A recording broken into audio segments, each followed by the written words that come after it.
I'm a religious financial planner in the sense that I believe that God wants us to help each other, and that He put us here, and He wired us as people to need each other.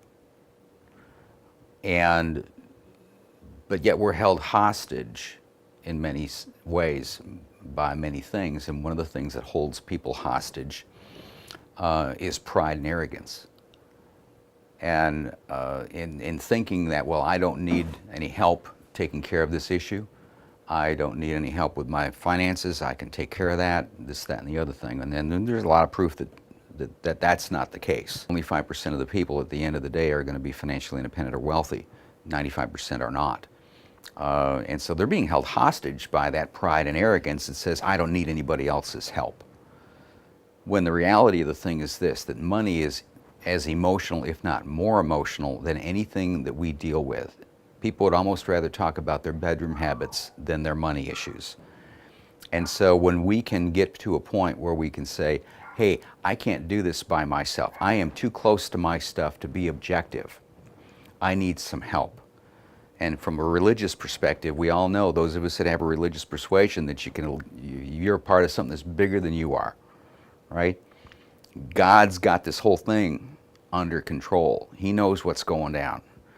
And if you can, and if I can, humble ourselves and confess that we can't get it all done by ourselves, whether it comes to money or anything else, because most of us really struggle with money issues.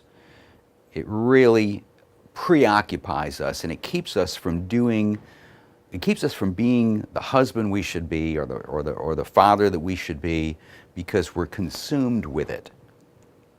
Making a buck. Well, I'm young, I'm going to get out there, I'm going to get rich, and all of those things. And I have regrets that I was not the dad that I could have been to my kids and the husband I could have been to my wife, because I was so consumed with the money thing. It was a cultural problem that I was dealing with. When you go back to the book, okay, and my book says you shouldn't be that way. In fact, you look at a lot of the world religions, and they'll all tell you the same thing.